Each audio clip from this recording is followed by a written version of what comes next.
नमस्कार, ग्रामीण महिला विद्यापीठ के एकलव्य चैनल पर आपका स्वागत है। आज हम आपको पढ़ाएंगे हिंदी अनिवार्य में जो 12th कक्षा के अंदर जो 12वां लेसन है मजदूरी और प्रेम, और इसके जो राइटर है वो है सरदार पूर्ण सिंह। तो सरदार पूर्ण सिंह जी का जन्म 1881 ईस्वी में हुआ और मृत्यु सन 1931 ईस्वी में हुई। सबसे पहले हम उनका जन्म व शिक्षा परिचय देते हैं।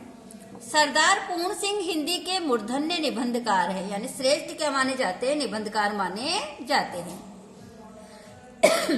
हिंदी, अंग्रेजी और उर्दू के मर्मज्ञ यानी ज्ञाता विद्वान सरदार पूर्ण सिंह के निबंधों में हृदय के सच्चे उद्गार, उन्होंने अपने हृदय की जो भावनाएं हैं उनको क्या किया है, आध्यात्मिकता व चमत्कारिकता की भरमार मिलती है, अर्थात उनको क्या किया है, प्रस्तुत किया है। वे पेशे से शिक्षक होने के कारण अध्यापक पूर्ण सिंह के नाम से भी क्या है, प्रसिद्ध थे। प्रमुख साहित्य परिचय देते हैं। सरदार पूर्ण सिंह ने हिंदी में कुल 6 निबंध लिखे जो इस प्रकार है। तो इनके कौन कौन सी कृतियां लिखी है, सच्ची वीरता, आचरण की सभ्यता, मजदूरी और प्रेम, अमेरिका का मस्ताना योगी, वाल्ट विटमैन, कन्यादान और पवित्रता। अपने इन 6 निबंधों से ही सरदार पूर्ण सिंह जी ने हिंदी गद्य साहित्य के क्षेत्र में अपना गौरवपूर्ण स्थान बना लिया है। उनकी भाषा शैली है, सरदार पूर्ण सिंह के निबंधों में उदाहरण, दृष्टांत, उद्बोधन शक्ति अत्यंत प्रभावशाली है, अर्थात प्रभावशाली ढंग से लोगों के सामने क्या किया है, प्रस्तुत किया है। विचारों की मौलिकता, भावों की गहनता, शैली की सजीवता और भाषा की शक्तिमत्ता की दृष्टि से उनके भावात्मक निबंध क्या है, अद्वितीय है।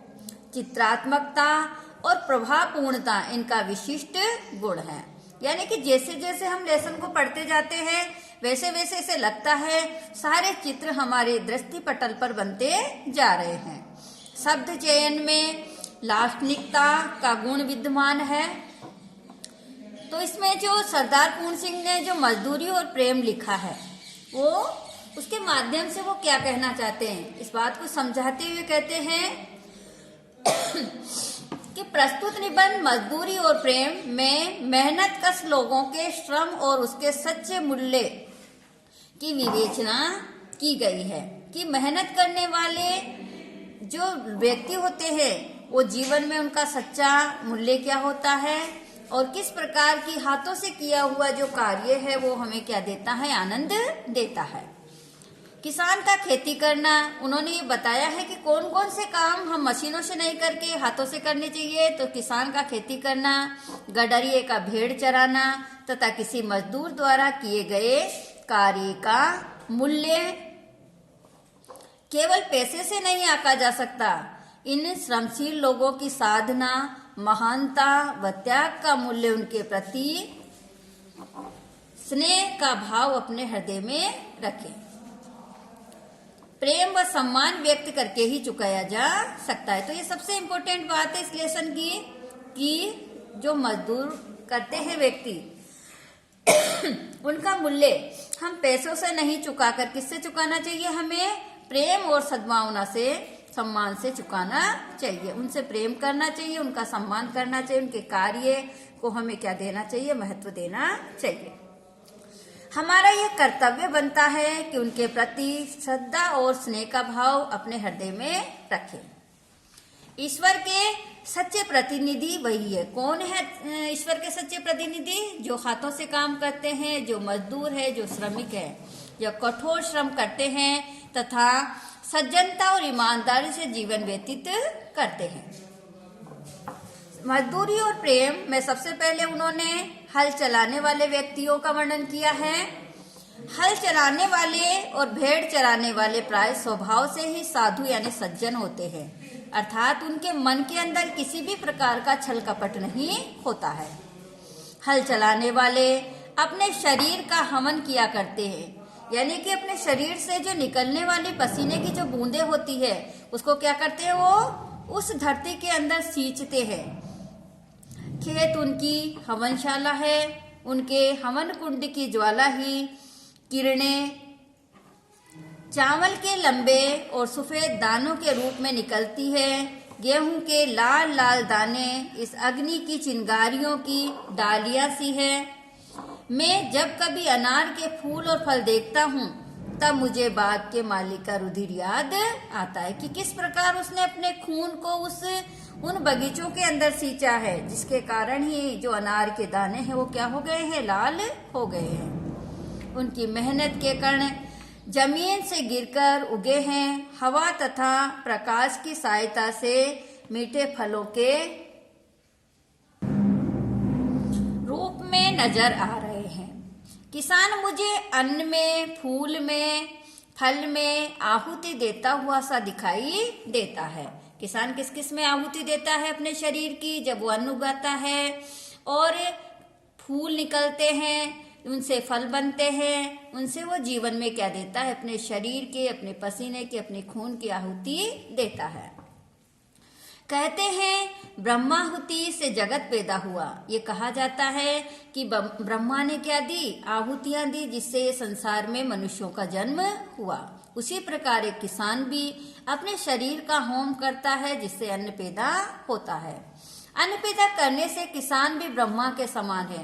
इस पर अंडरलाइन करो कि किसान को किसके समान माना जाता है, ब्रह्मा के समान माना जाता है। जिस प्रकार की मानव को जन्म देने से ब्रह्मा हमारे पिता हुए, उसी प्रकार अन्न को उत्पन्न करने वाला जनक कौन है, किसान है, इसलिए उसको ब्रह्मा के समान माना जाता है। खेती उसके ईश्वरी प्रेम का केंद्र है, यानी खेती के रूप में वो किससे प्रेम करता है, ईश्वर से प्रेम करता है। उसका सारा जीवन पत्ते पत्ते में, फूल फूल में, फल फल में बिखर रहा है। वृक्षों की तरह उसका भी जीवन एक प्रकार का मौन जीवन है, अर्थात वो चुपचाप रहता है, किसी को कुछ नहीं कहता है। वायु, जल, पृथ्वी, तेज और आकाश की निरोगता इसी के हिस्से में है। अर्थात जो पंच महातत्व से हमारा जो जीवन बना है वो सभी क्या होते हैं, उनके सानिध्य में रहते हैं, और उसके कारण ही वो क्या रहता है, निरोगी रहता है। विद्या ये नहीं पढ़ता, कौन नहीं पढ़ता विद्या, किसान। जप और तप नहीं करता, अर्थात खेती को ही अपना जप और तप मानता है। संध्या वंदन आदि ये नहीं आते, अर्थात संध्या वंदन, संध्या के समय जब हम ईश्वर का ध्यान करते हैं वो भी ये नहीं करता है, क्योंकि अपना सारा समय वो खेतों में क्या कर देता है, लगा देता है। ज्ञान ध्यान का इसे पता नहीं, मंदिर मस्जिद गिरजे से इसे सरोकार यानी कोई लेना देना नहीं है। सरोकार यानी होता है लेना देना। केवल साग पात खाकर ही यह अपनी भूख निवारण कर लेता है। ठंडे चश्मों यानी झरनों और बहती हुई नदियों के शीतल जल से यह अपनी प्यास बुझा लेता है।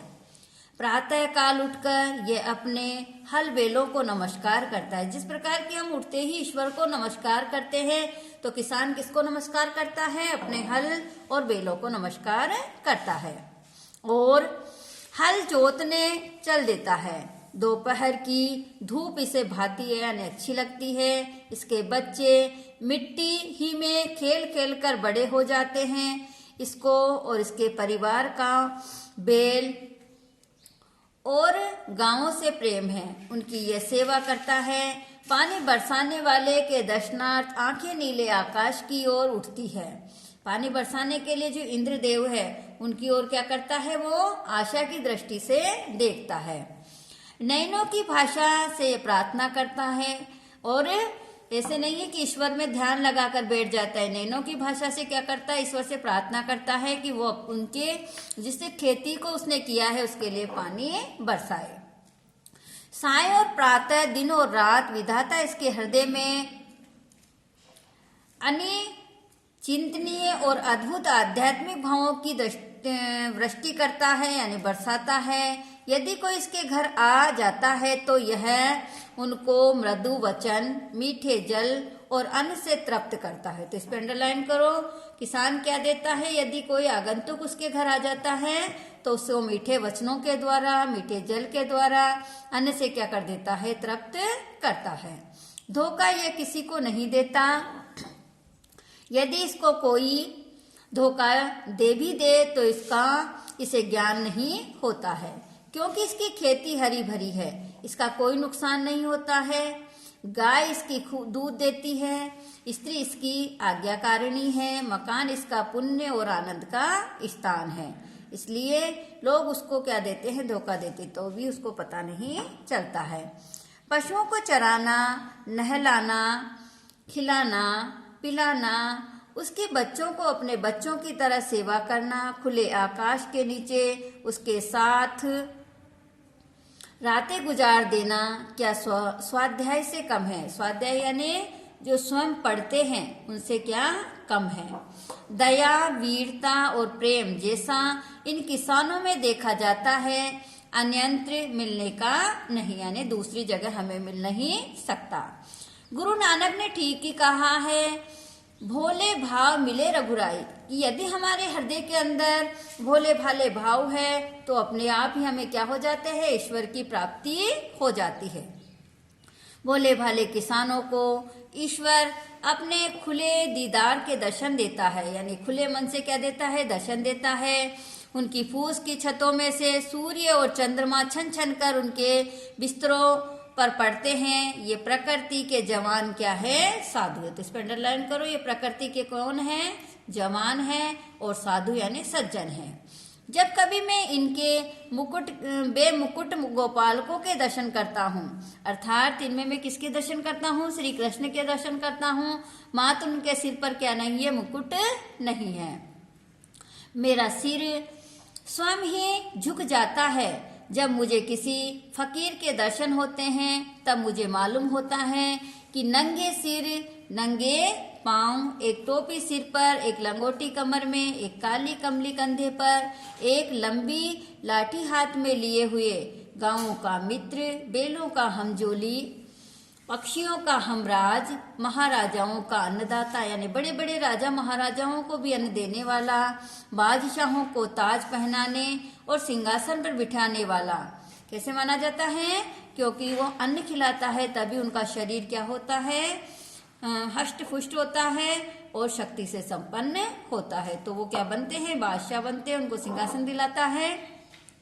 भूखों नंगों को पालने वाला, समाज के पुष्पोद्यान का माली और खेतों का वाली, यानी रखवाला जा रहा है। कौन है? किसान।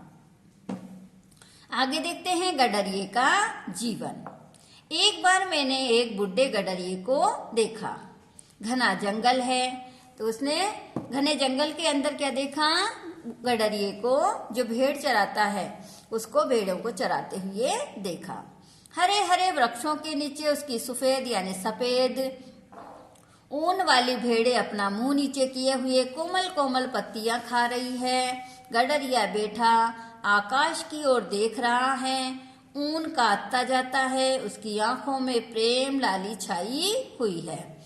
क्या छाई हुई है? प्रेम की लाली छाई हुई है। वह निरोगता की पवित्र मदिरा से मस्त हो रहा है, यानी सारे दिन भर धूप में घूमता है, भेड़े चराता है, लेकिन फिर भी वो क्या है? निरोगी है।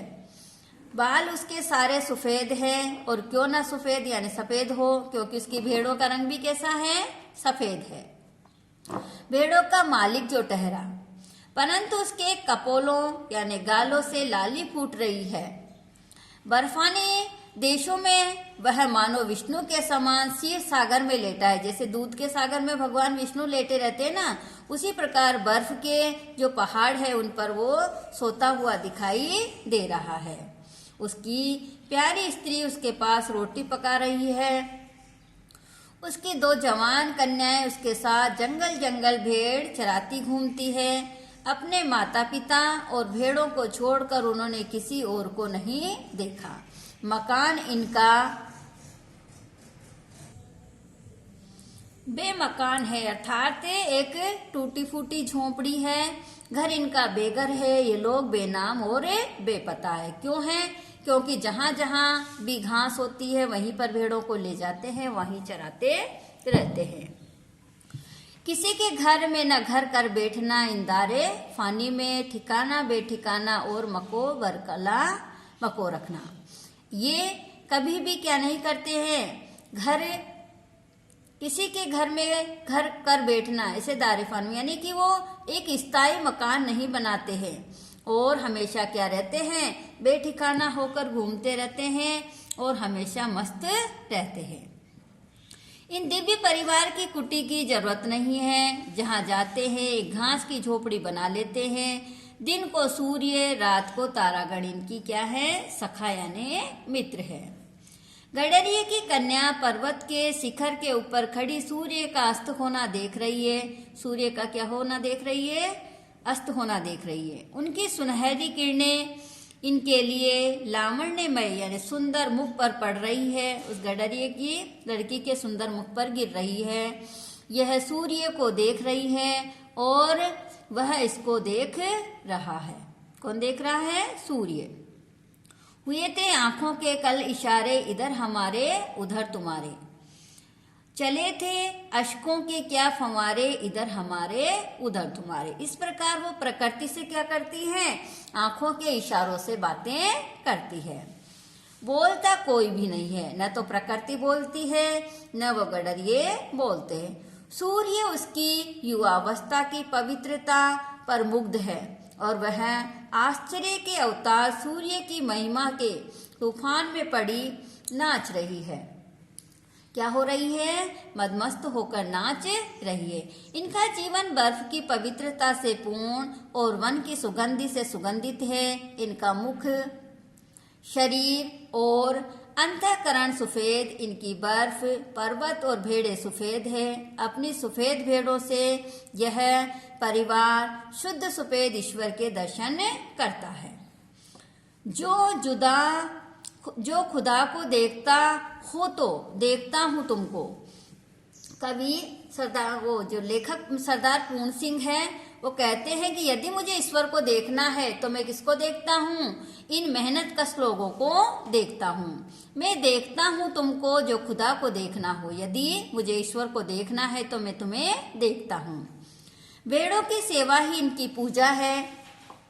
जरा एक भेड़ बीमार हुई, सब परिवार पर विपत्ति आई। यानी एक भेड़ बीमार होने पर भी ये किस प्रकार परेशान हो जाते हैं, दिन रात उसके पास बैठे काट देते हैं। उसे अधिक पीड़ा हुई तो इन सब की आंखें शून्य आकाश में किसी को देखने लग गई। पता नहीं ये किसे बुलाते हैं, किसे बुला रहे हैं, ईश्वर को याद कर रहे हैं। हाथ जोड़ने तक की इनकी फुर्सत नहीं है। ईश्वर को हाथ जोड़ने की भी क्या नहीं है, इनको फुर्सत नहीं है। पर हाँ, इन सब की आंखें किसी के आगे शब्द रहित, संकल्प रहित मौन प्रार्थना से खुली है कि ईश्वर उनकी भेड़ को जल्दी ही ठीक कर दे। 2 रातें इसी तरह गुजर गई। इनकी भेड़ अब अच्छी है, इनके घर मंगल हो रहा है यानी खुशी हो रही है। सारा परिवार मिलकर गा रहा है। इतने में नीले आकाश पर बादल घिरे और झमझम बरसने लगे। मानो प्रकृति के देवता भी इनके आनंद से क्या हो रहे हैं, आनंदित यानी प्रसन्न हो रहे हैं। बूढ़ा गडरिया आनंद मस्त होकर नाचने लगा। वह कहता कुछ नहीं है, लेकिन रग रग उसकी क्या कर रही है, नाच रही है। उसके शरीर का रोम रोम नाच रहा है। पिता को ऐसा सुखी देख दोनों कन्याओं ने एक दूसरे को हाथ पकड़कर पहाड़ी राग अलापना प्रारंभ कर दिया। साथ ही धम धम थम थम नाच की उन्होंने धूम मचा दी। मेरी आंखों के सामने मानो ब्रह्मानंद का समा बंध गया। ऐसा लग रहा था मानो संपूर्ण आनंद यहीं पर समा गया।